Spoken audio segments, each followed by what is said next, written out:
how's it going, everyone? Welcome to Doop on the Volley, Philadelphia Sports Network's podcast covering all things Philadelphia Union and Philadelphia soccer.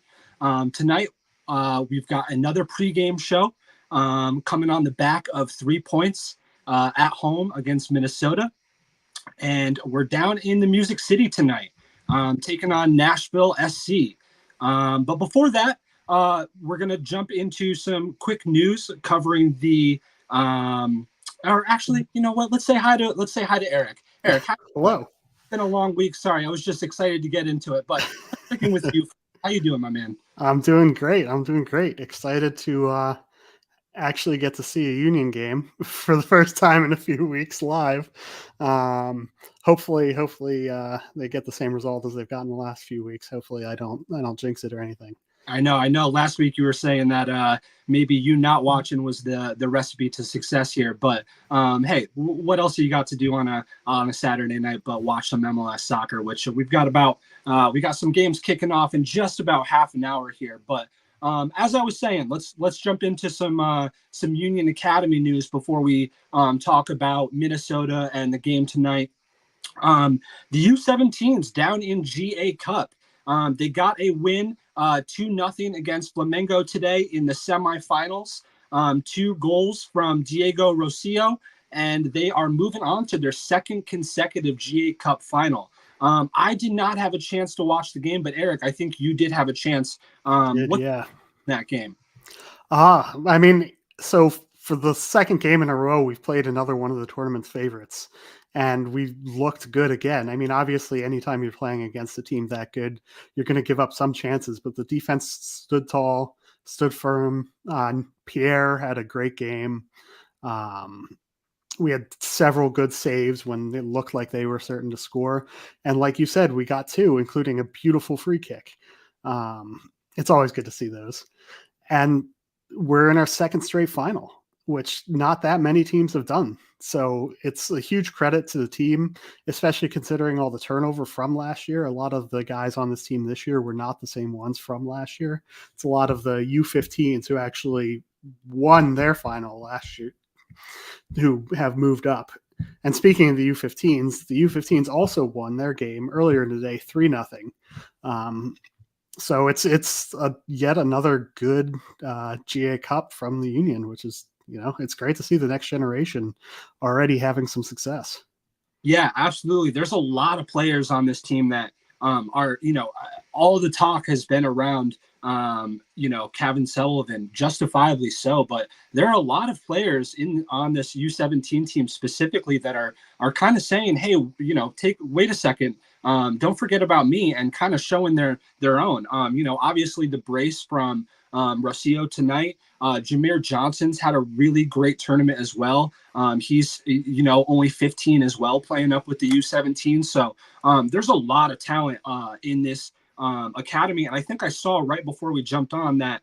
I believe if I read the stat correctly, and it was literally right before we jumped on, but I believe that the U17s beat 4 international teams to get to the final. Is that correct? I can't. No, they played Vancouver, correct? Yeah, they played Vancouver. Let me see if I'm trying to remember who else they played in the group stage, because they played Vancouver. They played, I think, Cincinnati. Yeah, let me see if I can pull.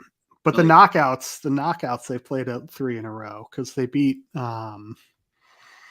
Flamengo today. They beat Hajduk Split, I think it is, yesterday.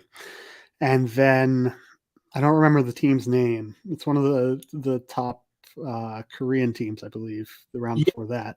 That is the stat. It was with their victory against Flamengo today, the Philadelphia Union U17 team have beaten 4 different international clubs en route to reaching their second consecutive GA Cup final, which is to say that this academy is literally one of the best in the world. They're not just competing at a high level against other academies in their own continent or in their own league. They are beating. We saw them beat a lot of really high remarked teams in Arsenal and Real Madrid last year. And once again, against international competition, they are able to get it done and get back to their second final. And I think the final is going to be tomorrow at 5. And I believe they're playing the LA Galaxy. LA Galaxy. That's right. Thank you. And so that should be a good one. Galaxy are another team that have a really, really high rated academy right now. So good luck to the boys on the final tomorrow. It should be a really good game. I believe it's at 5. It should be on MLS Season Pass on Apple TV if you want to check out the final. And just speaking of that, before we move on, some news came out right as the game was ending. Fabrizio Romano tweeted that the Kevin Sullivan deal seems to be officially done. It doesn't seem like any of the ins and outs are really different, other than he reported 1 million and a bunch of add-ons, where I believe Tom Bogarts was, I think it was 2 million and a bunch of add-ons. Yeah. Maybe there's a little bit of a difference there, but I did think it was funny that this news has already been broken by Bogart, like a week ago. Fabrizio Romano made sure to put in the bottom of his tweet, exclusive coverage or exclusive, he wanted to make sure that it was his exclusive breaking news that he was bringing, which I thought was really funny. Not that, yeah, but yeah. I mean, we've talked about Kevin already a couple times. We've talked about the weight that this deal could have, and already does have. I'm not sure there is really much more to say. But do you have any additional or last remarks on that just before we move into the Minnesota game? Well, one thing to note was he didn't actually play today for the U17s. I think he had a red card a straight red in the last game. Yep. So I mean, that makes it all the more impressive in some ways. Like, they, without their most heralded player, they still managed to get the victory today. So, great point. But yeah, I mean, we've been expecting this. We've known this is coming. Thanks, like you mentioned, thanks to reporting from Tom Bogart. So it's nice to have it finalized. It makes it feel a little more real, I guess. Mm-hmm. And I'm looking forward to, I don't know how much information will come out publicly in terms of the ins and outs of the deal, but I'm looking forward to finding out what kind of the structure of it looks like. Yeah. As much as possible. Yeah, absolutely. And I just want to take a second to say this. If we didn't say this on our previous episode where we talked about this, I've seen some people say, like $2 million or $1 million, whatever it is for Kevin is not a lot of money. And I just want to say that $1 million, if that is the number for a 14-year-old that is not even sniffed playing for the first team, is a great price. Like you said, we don't know what those add-ons look like. So hopefully that comes with a bunch of additional money coming Union's way. I would assume some of that is potential sell-on clauses, maybe some performance bonuses as well. So I'm sure it's not just $1 million, but look, if the kid never even touches playing for the first team for Man City and, kicks around Europe and doesn't have a great career, I think at least $1 million for a 14-year-old. I don't think you can really be upset at that. No, definitely not. It's a ton of money for a 14-year-old.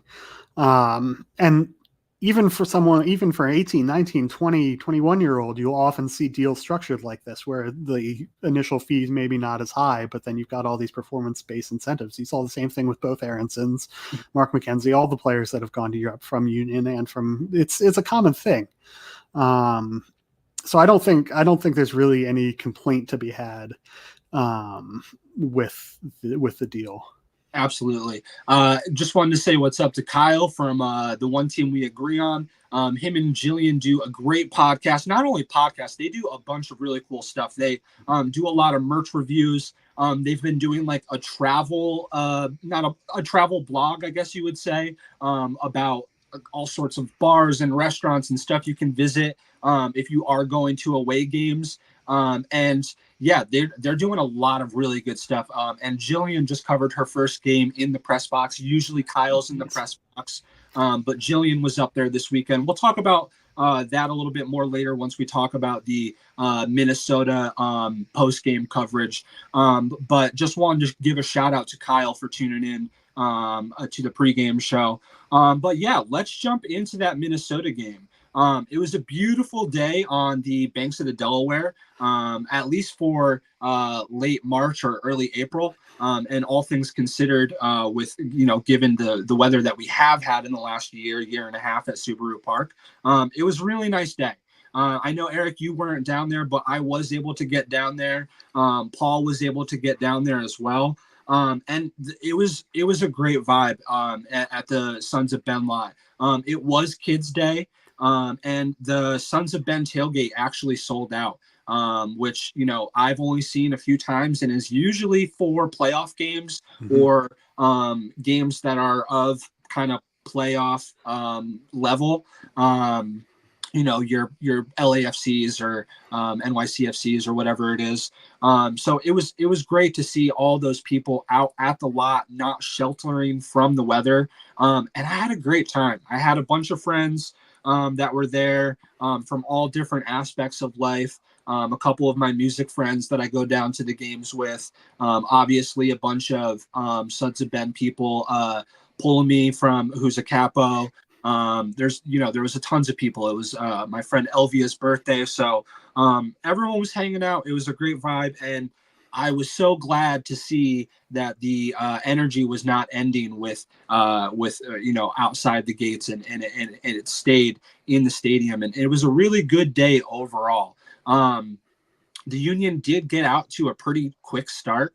We saw that what I would say is probably our best 11 at this point. And they got out to a quick start. It started with that low corner from Kai Wagner, which is a little bit, it's not something that we typically see. We'll talk about that a little bit later. But it was a low corner that got through a bunch of bodies, and Daniel Gazdag was able to kind of chest down and poke into an empty net. And just wanted to point out with that goal, Daniel Gazdag scored his 54th goal in a Union shirt.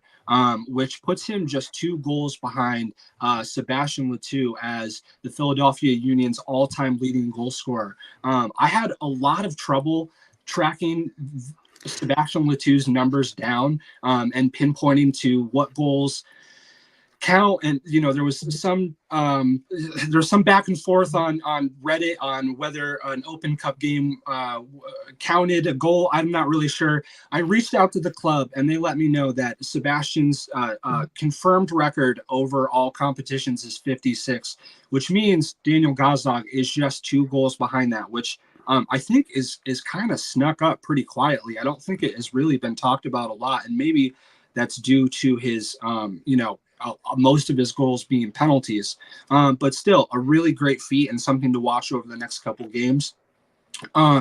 In the second half of the game, or actually before that, I did want to bring this up. Nashville had a pretty strong chance right at the end of the game, 2 strong chances. One of them was a great save from Andre Blake on Teemu Pukki, kind of that kick save. And then right before halftime, right after that, I remember this happening in the game, but I hadn't really thought about it. And someone that I think is the producer for the MLS replay show actually reached out to me and was like, "Hey, I know you cover the Union.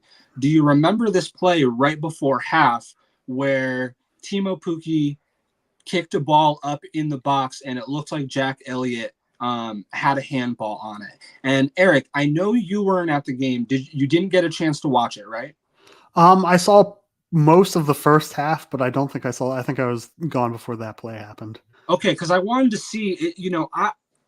Obviously, me being at the game, I hadn't watched the replay. I don't know if they talked about it on the broadcast. But when I saw it live, I thought it was I thought it was a handball, and I was really, really surprised that they didn't stop and take a look at it. And I was really surprised not to see more about it on the internet after the game. And I almost forgot about it until that person had reached out to me and asked me if they remembered where in the game it was, so they could find the clip to talk about it on the replay show. And there's Kyle coming in saying it looked like a clear handball from the river end, which actually that's a great angle of that play. It was right in front of that goal. And agreed. I didn't get, I only had the angle from the 1 or 2 TV angles they had, and then my viewpoint from the press box.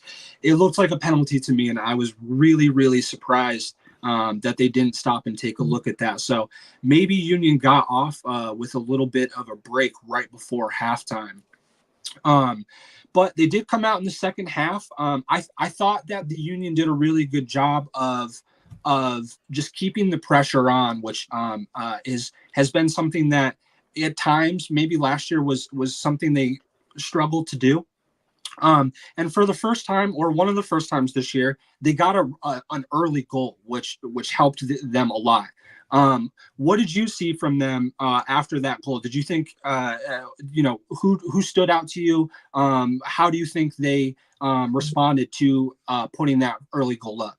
Well, first, before last week, heading into the game, we had talked a little bit about Gazdag responding to some of the criticism from his national team coach. And even though it was kind of a fluky goal, I think and hope that goal will do his confidence a world of good.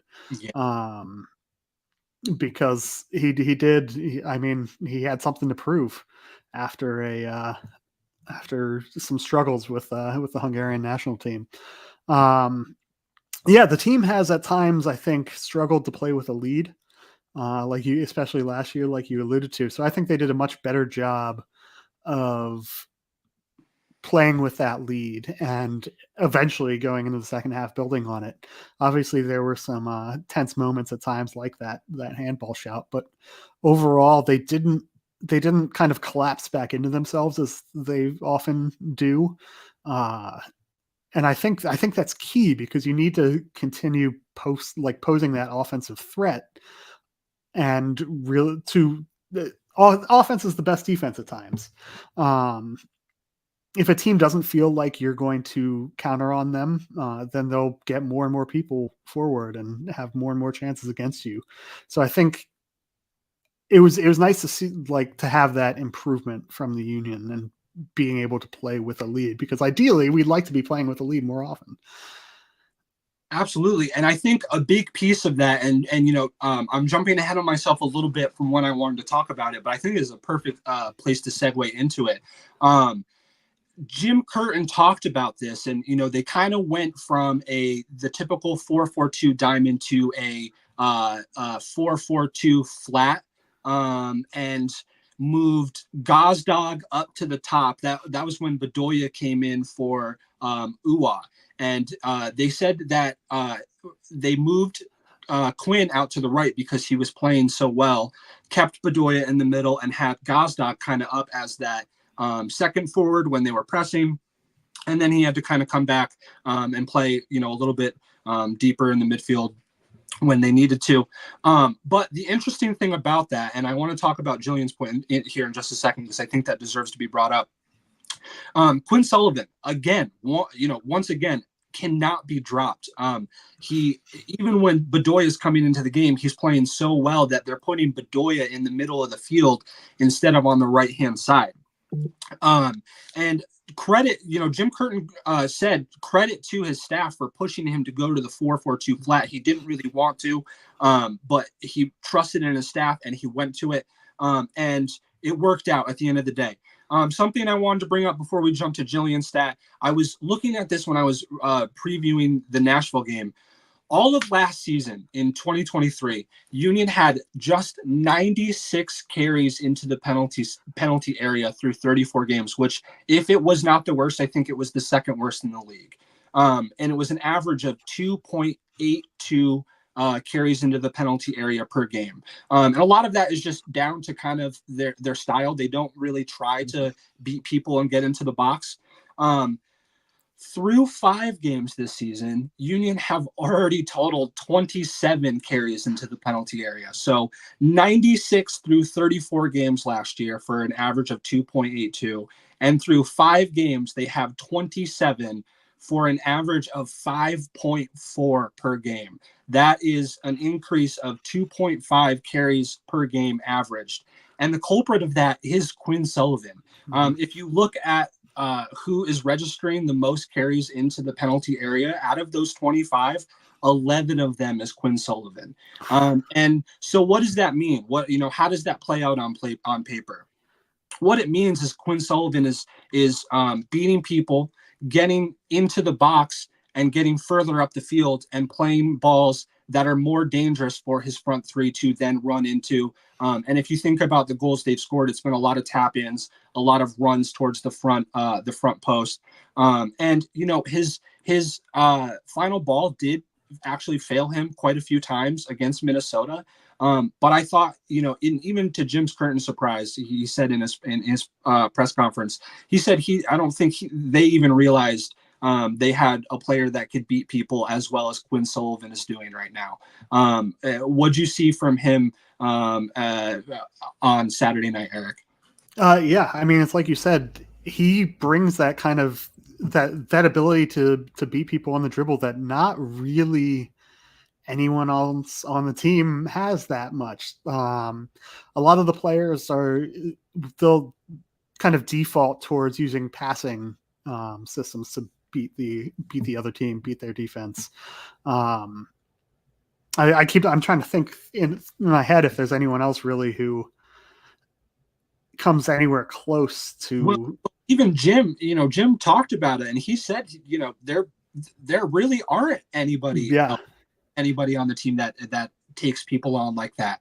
And so I don't know if that's something that they'll try to continue pinpointing and using and going after. But he even from my perspective, he seemed a little bit surprised about how well Quinn is just ripping down that right side of the field right now. Yeah, and he's only going to get better too. He's still a very young kid. Like this is a breakout season for him, but I mean, his trajectory is going to theoretically keep going upward, especially when he's got a little brother to try and compete with. I think that may be when Cavan gets to the first team, like we may see even more. We may see Quinn get to even greater heights with that competition. You always want to beat your sibling, yeah. And it's interesting to see how maybe Jim Curtin and Union's kind of style and foundation might change a little bit as time goes on and as these players kind of solidify themselves into the lineup. Before I move on to the second goal and kind of talking about Ali Bedoya a little bit, Jillian had just said, and we've got another comment here, the center backs had probably their best game of the season so far. And Jack Elliott was probably the player or the best player on the field. I know Quinn Sullivan, we just talked a lot about him. He was voted by the Sons of Ben as the player of the match, which I thought he was one of the better players on the field. And he created a lot, as you were saying. Sometimes the best defense is a good offense. But when you needed that defense, the two center backs were really strong on Saturday night. And again, Jack Elliott was really, really strong. And we talked to both Jim Curtin and both of the center backs about that after the game. And it's kind of funny, I can't remember who brought this up, whether it was Kyle and Jillian on their podcast or maybe Todd or from the Free Kick. I can't remember, but I wanted to credit whoever it is that said it. Maybe it was Mike and Jose. But I was going to bring this up as well because it's really funny. When you talk to Jim and then you go and talk to the players, their answers are so similar, and not in a way that is just kind of it bums you out, but in a way that shows these guys are tuned in to what Jim Curtin has to say. When he says, the team's playing tighter knit and everyone's on the better page, that's what the guys in the mix room are mimicking to us as well. And so I wanted to bring that up, and I thought it was a really good point to whoever that I can't remember said it. It's true. When you talk to these players, a lot of times the answers that they give you are very, very similar to what Jim Curtin says. And it shows you how much these guys believe in what Jim Curtin is saying. And I think that's important because after that Pachuca game, I think there were justifiably some questions on, are things getting a little stale here? Um, and so, that for me was really, really good to see. Um, Let me see what we got here from Eric. You thought it was Quinn's worst game of the season. Yeah, I was. You're right. I think a lot of people criticize his final touch and his delivery into the box, and I think that's completely justified. I thought. I thought at least with the ball, I thought he looked really well, but you're right. His final decision making did show a little bit of immaturity from him. Yeah, and like you said, you get that out of young players often, both in terms of inconsistency and just in terms of sometimes lacking that last little bit in the final third. Also, to kind of tie these two threads together with the defense and with Quinn Sullivan, I think it's important for the center backs to have those kind of games when you've got more attack-minded players playing those center mid kind of shuttler positions, like Quinn Sullivan, especially when we're playing Sullivan and McGlynn. I think they've both improved defensively as they've gotten older, but neither one of them are particularly defensive-minded. So having our center backs really step up, and our fullbacks too, or wing backs maybe more appropriately, having them step up and really have good games is key to kind of keep that balance between offense and defense. Yeah, I agree. Absolutely. Before we get to Jillian's comment, which is, could play a big role in tonight's game about the goalkeeper situation, I did want to touch on Ali Bedoya and some things that Jim said about him really quick. Bedoya did come into that game and played another really good role, really important role, chipped in with an assist for that second goal to Julian Carranza, who scored his third goal in as many games. I asked Jim Curtin about Ali Bedoya and how he's able to put his leadership on this team without being a 90-minute starter every game. And Jim's answer was more or less that he takes players under his wing, and you saw that perfectly with Jeremy Raffanello in Portland. And Jim was really, really quick to point out how great of a game that Ali Bedoya had in Portland, and that he can still be a starter on this team. And again, he comes off the bench. He's able to get a goal contribution, which we've seen a few times from him off the bench now. We saw a few goals in Leagues Cup last year. And once again, he's able to contribute in that role that we maybe some people thought he should have been in last year. And it's looking really good for him. What did you see from Bedoya, and what are you seeing from his leadership right now? And how do you think that plays into how this team is able to operate, especially with kind of, the passing of the baton, if you will, coming with, Ali probably leaving after this season?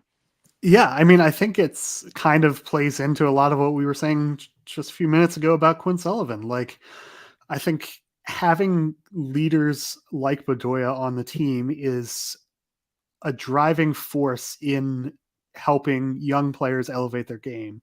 And on a team like the Union that are so focused on young players and bringing them through the academy and helping them improve, whether or not they're playing someone who's going to go on to play in Europe or someone who's going to be an MLS lifer, having someone who's been around the block, been there, done that, and knows what it takes, but also in terms of both on the field and off the field and attitude, it's invaluable. And not only to kind of take them under their wing off the field, but also when he comes on, he shows that he's still got the goods. Even if he can't do it for 90 minutes every game, he's still showing up and showing out both on and off the field, essentially. I think a lot of times, I I think about the way I play Football Manager, for example. Sometimes where you're signing like all these young players, Yeah, and sometimes that works in games, and that kind of filters into how some people want to see their teams do things in real life. But it's important and it's vital to have those kind of experienced pros to show how things should be done and to it's just to like light the way essentially for those younger players. I don't mean to cut you off here, Eric, but breaking news: we do have a lineup drop for tonight's game against Okay. SC. As some of the commenters have been saying, it looks like Andrew Rick has signed a deal with Union, which means I'm stumbling over my words here because I'm trying to pull up a couple different tweets. But as a young goalkeeper, you can only play so many times without signing a first team contract. And I believe it came out right before the lineup dropped that Andrew Rick had signed that, which means Oliver Semla was playing tonight, which means Andre Blake is out. And we don't have to do any more guessing because the lineup has dropped. Sorry if I'm stumbling through those details there, but the lineup is, as we were just saying, Oliver Semla in net for an injured Andre Blake, who's coming through the tail end of concussion protocol, it seems. It seems like we've got a back five of Kai Wagner, Damian Lowe, Jack Elliott, Jacob Glesnes, and Nathan Harriel. We've got Jose Martinez and Jack McGlynn in the midfield. And then we've got Daniel Gazdag, Quinn Sullivan, and Carranza in there as well. So I'm trying to think of how we're probably going to line up here. It's probably a 5-2-3 of sorts. Yeah, 5-2, 5-2-1-2 maybe with Gazdag playing just beneath Sullivan and Carranza would be my guess. Right. With Martinez and McGlynn playing as more like holding type midfielders. That's an interesting lineup choice. Not necessarily one that I was expecting, at least. It wasn't. We had kind of talked right before we hopped on that maybe there was some talk about them going back to that 4-4-2 flat that we had seen on one of these upcoming games on the road, as Curtin has kind of alluded to the fact that he likes that more on the road, as it is, a little bit more of a defensive minded formation. But I would say this one is pretty defensive minded as well, going with the back five or the back three, however you want to draw that up there or call that.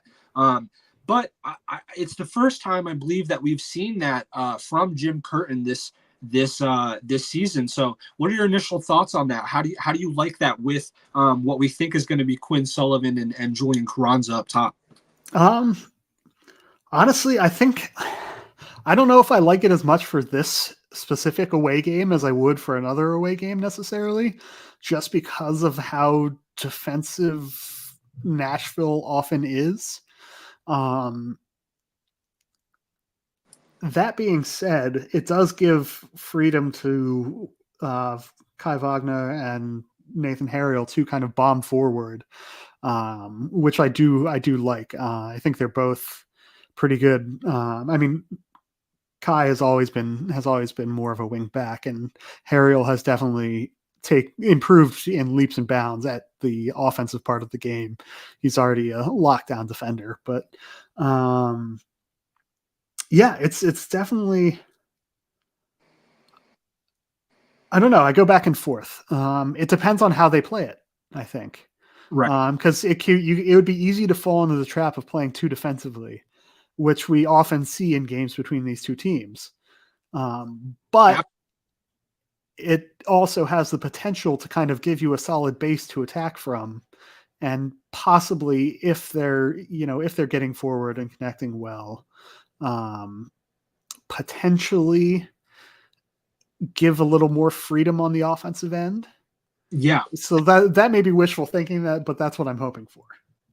Totally. And, you hit the nail on the head when you said that these teams play, some defensive games. If you remember that 0-0 draw at home against Nashville last year. In his post-game press conference, Jim Curtin said, Nashville's tough to break down. They've given up the least goals in the league. They don't give up many chances. And conversely, we don't create a ton either. So unfortunately, we canceled each other out tonight. And then he said, I hope we don't play Nashville in a 3-game series because you guys will probably fall asleep. Which I thought was pretty indicative of how games can go between these two sides. Mhm. But I think that's a perfect time to segue into this Nashville preview.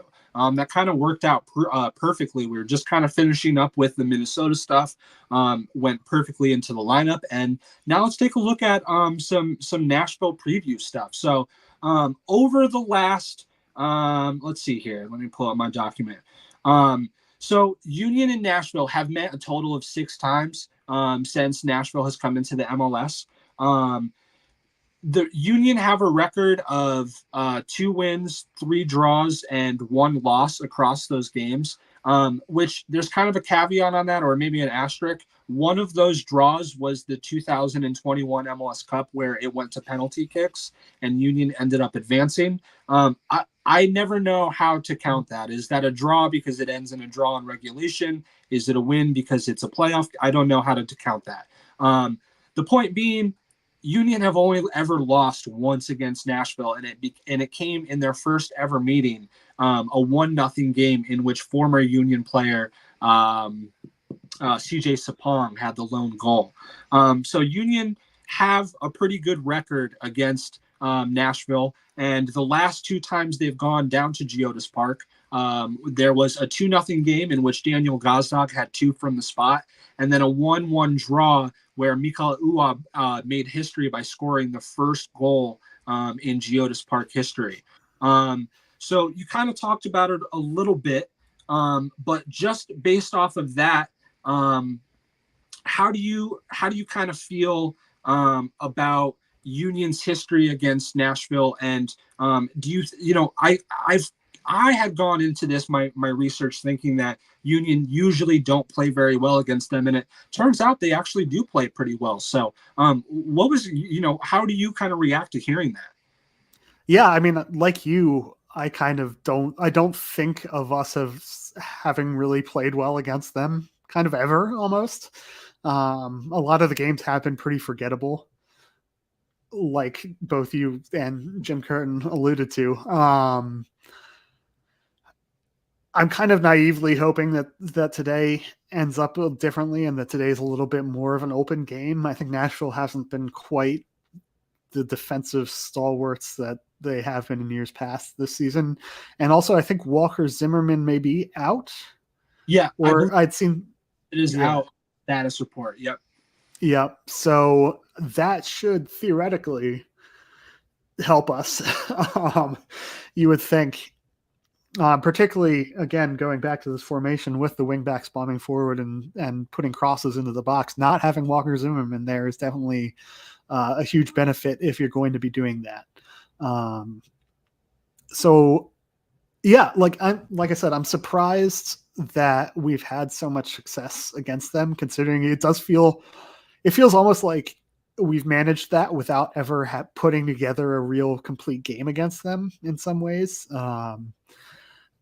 And some people might argue without having even an interesting game against them at any point. Although the finish to that playoff game was pretty exciting. Andre Blake did very well in that shootout. That was a fun shootout. I remember that much better than I remember last year's game against them. What about you? What are your thoughts on them? Yeah, I think pretty similar to that is they've been pretty boring, and there hasn't been a lot to write home about with them. Although I do remember most people kind of writing that Nashville game off last season, and us being pretty surprised with that 2-0 win, and that was kind of a moment where I think people kind of banded back together over a really up and down season. It felt like every couple weeks we were back in and every sell the team and back in, and so I do remember that. But I think looking at this Nashville team right now, it's a really good opportunity for Union to get 3 points or at least a point on the road. Through their first 6 games, Nashville have a record of 1 win, 4 draws, and 1 loss, which isn't the worst start, but I think Gary Smith and his players would probably admit themselves that they would have liked to get off to a better start, and especially in such a competitive Eastern Conference, that's probably going to be hard to battle back in if you do fall behind early on. They're probably not too excited with their start, though they have had a bunch of injuries to start the season. Looking at their prior games, their lone win comes against Charlotte FC at home, 2-1 win. And they've drawn against Red Bulls 0-0, 1-1 against Colorado Rapids, LA Galaxy, a 2-2 draw, and then a 2-2 draw against Columbus. So there are some good results in there, or I should say fair results, getting a draw against Columbus and Red Bulls and Galaxy, who are some teams that are playing well. But again, they're not getting those wins that they were sneaking out a lot of times in years past. And their biggest loss this season, and probably their biggest humbling, was a 5-0 loss to LAFC on the road a couple weeks ago, which they did bounce back after that. And I think that was the game that they drew against Columbus, with the game previous to that. So they did bounce back from that and get a decent result. But they are struggling a bit to start the season. And I think a lot of that has to do with the absence of Walker Zimmerman. Just thinking about how Nashville kind of set up and how they like to play, it is similar to Union in that they don't value possession, right? They play defense first. They kind of try to almost bore you a little bit with how much defense they play. And then they hit on that counterattack, oftentimes finished off by Hani Mukhtar. But they're not really seeing that defense, and as such, can't really break as much either.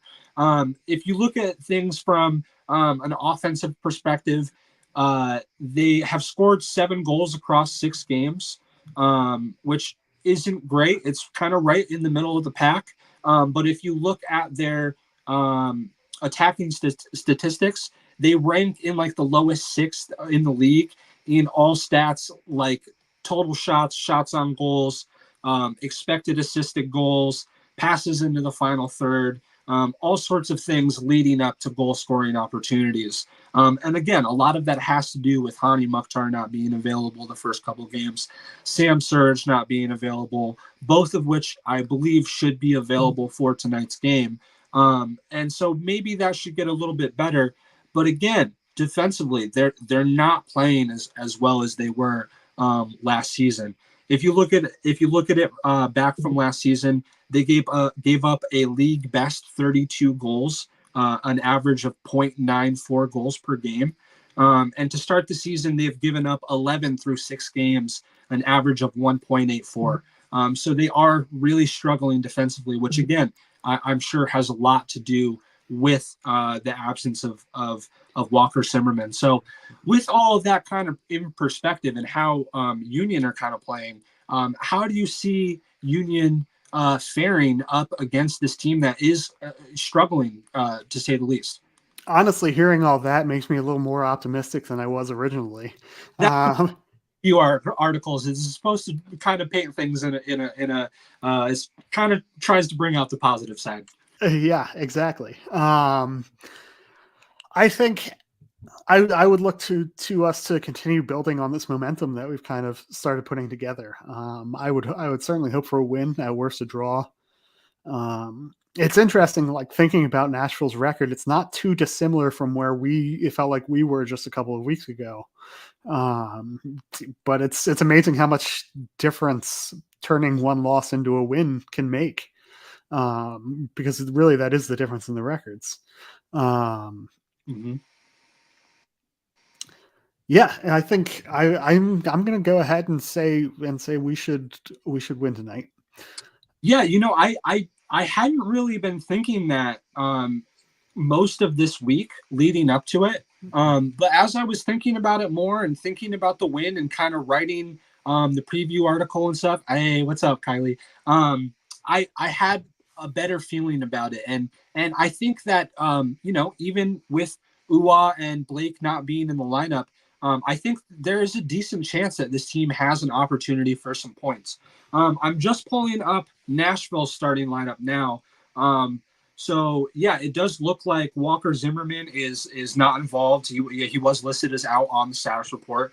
So it looks like they've got, man, this is it's a cool graphic, but it's a little hard to read. I feel like that's becoming more and more common, and Yeah, it's really frustrating. it looks like they've got Panico in net tonight. I guess that would mean Joe Willis is on the bench. I'm not sure if that is a favor thing or if he's coming back from injury. I'm not really sure what that one's about. And then we've got Lovitz, McNaughton, Bauer, Schaffelberg, Drew Yearwood, Alex Mule, um, Godoy, and Nuga, a name I'm not actually familiar with, Sam Surridge, and then Hani Mukhtar. So they do have kind of their big names up top in the attack, but there is some variation in that back line, which again, I think Union might be able to take advantage of, even being on the road and playing a little bit more of a defensive-minded formation. What's your take on that lineup there? Yeah, I mean, I think it is kind of hopefully indicative of a more offensive game than have taken place between these two teams recently. Yeah, Like you said, they've got that offensive firepower in there. It'll be interesting to see how Sam Sturridge does coming back off of injury. That's always tough, but when he's on, he's very dangerous. It'll also be interesting with three center backs to see kind of how we match up to that offense. right. I think a lot of that will be dictated by where Hani Mukhtar is playing off of Sturridge. It could be to our benefit, but it could end up sometimes when you have three center backs playing against a lone striker, there can be some mismatches there. You kind of end up with one center back on their own, not really sure who to cover. So it's going to be up to the three center backs, Elliott, Glesnes, and Lowe, to have good communication. I think that's going to be the biggest key, is the communication between the three of them. And making sure they know where Hani Mukhtar is at all times, which is easier said than done, but is always pretty key to getting a result against Nashville, Yeah, regardless of their form. absolutely. And kind of just thinking about this lineup and the three center backs. Obviously, another huge name that's going to be big in this game is going to be Oliver Semla, which we saw come in for an injured Andre Blake against Minnesota. And I don't think he was tested all too much. But all credit to him. That's a very difficult position to come in. I did play goalie, not very well, but I did play goalie growing up. And I've had to come into that position, and it's hard. You're not ready for it. You don't ever anticipate an injury. So you're. It's not like other players where you're kind of ready for someone to come out of the game and you go in. You are hopeful that that person's going to stay in the game. Obviously, you want to play, but and so it's a tough position to be in. And I thought he did really well, just standing strong, manning the back line, and communicating with his back line. And I asked Jacob Glesnes about that after the game, and I asked him, with Blake's status being up in the air for tonight, and now we know he won't be playing.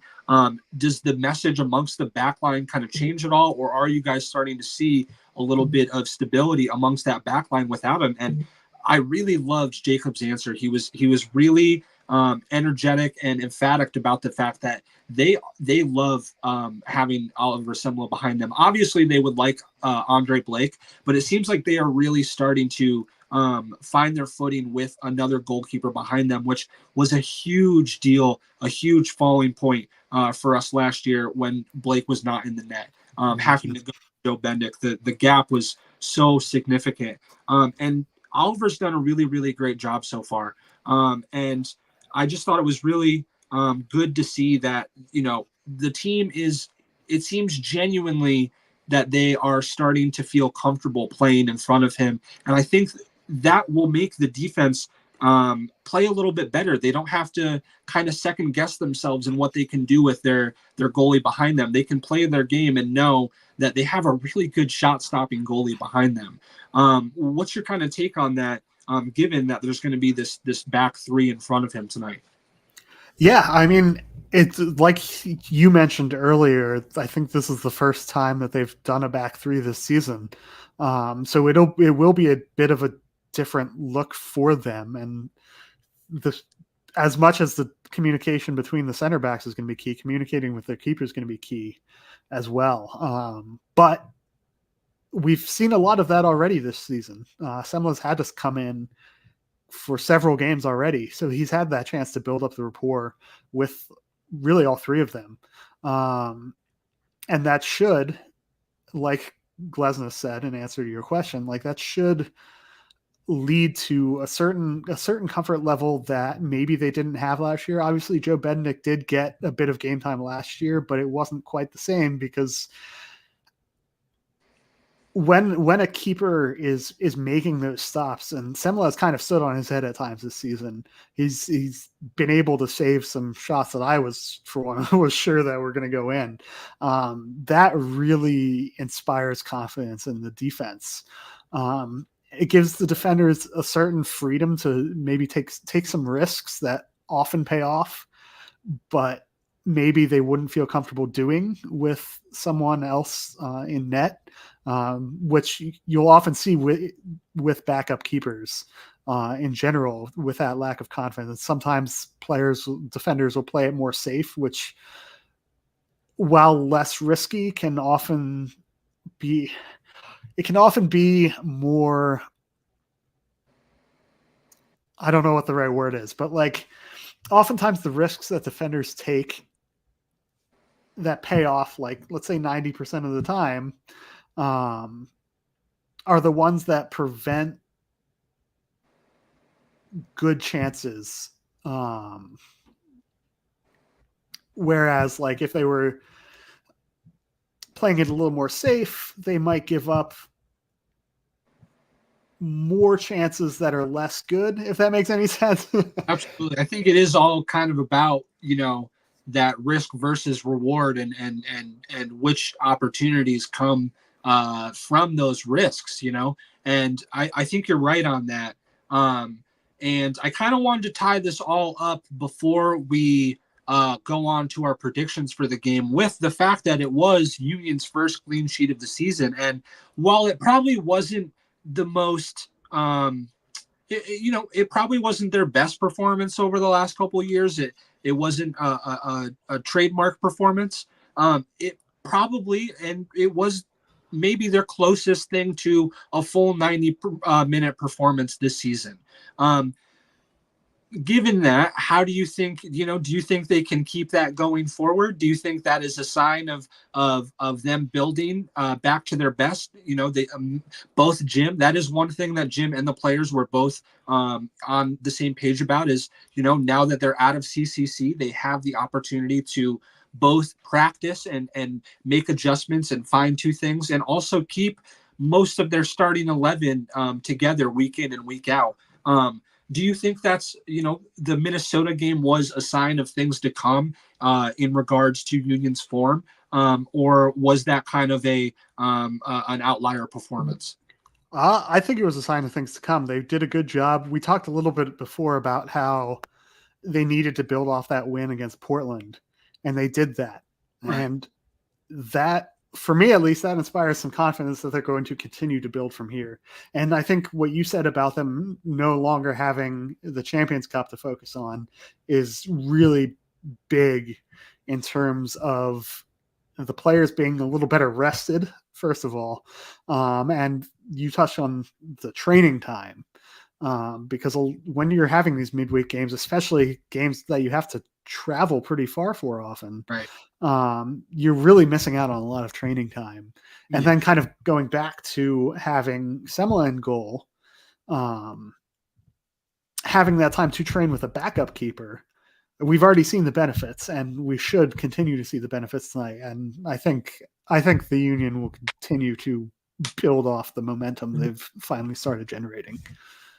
Yeah, I think I agree with that, and I think in general, I'm really enjoying this, and it's not a new thing, but I'm enjoying it. It just wasn't working out to the same effect last season, but that next man up mentality that the Union have right now, I think is going to carry this team through the season, and as long as I don't think it needs to be the person that's being subbed in to be the difference maker in the game. But I think coming in and just being that replacement and not having as big of a drop off is going to be a huge thing. And we see that with Oliver Semla. And we're going to see that hopefully again tonight with Damian Lowe, who's, Jim kind of said he came back from Jamaica and, tied the amount of caps against that his dad had, and then immediately gets benched. And that's, obviously a hard thing to do, to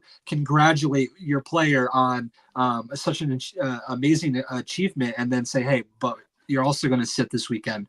Damian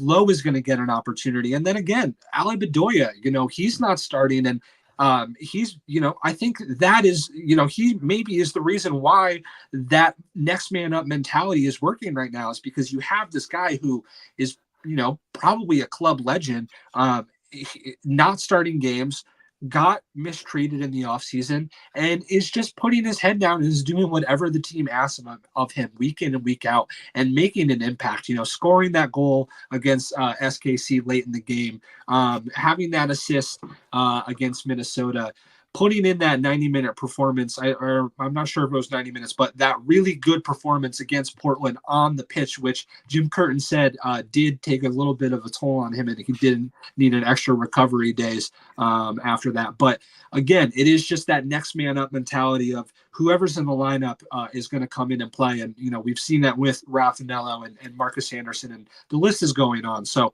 I agree with you. I think Union are building something here. I think the momentum is on their side finally. They're winning these games that we're saying if they can only do this, if they can only do this, they'll be on the right side. And they're doing those things and even exceeding in cases like Portland. So I'm optimistic about this game, Eric. I really am. So leading into this, with all of that said, let's just jump into it. What is your score prediction for tonight? What are you feeling for this game? Before we hopped on tonight, I was thinking 1-1. Now, though, I'm gonna say 2-1, 2-1 Union. Not a back-to-back shutout, but I think they pull out the win. I'm gonna say 2-1. Yeah, that's exactly what I wrote in my preview article as well. Very similar to you. I had went into this with a hopeful draw, a 1-1, a low scoring. I did think Union were going to score in this, but I thought that Nashville would get one as well. But as I just kept going on, I just think that the fight and the drive that this team has right now to just go that extra little bit is there. And, I think you almost saw that in Minnesota. That game could have been 3 or 4-0. A couple chances from McGlynn and Sullivan late on was very close from, to that being a blowout, and us talking about that game in a little bit of a different light, and maybe coming into this one with a bit more confidence. So I think the pieces are there. I think the offense is starting to click. Quinn Sullivan has added a lot. And I'm excited to see if this defense can add another performance in there. Kyle says that he's got a loss. Let's see. I have this game as a loss, but it has a draw all over it. I mean, that would be very, very likely for these two teams to, for them to have like a 0-0 draw. I wouldn't be surprised by that at all. No, me neither. Especially we've been talking about the offensive firepower, and maybe the defense is lacking a little bit, but so sometimes you just get a 0-0 draw in those kind of situations. It seems like it happens a surprising amount. Yeah. And especially considering these two teams, it's never surprising when they have a low scoring draw. Let's put it that way.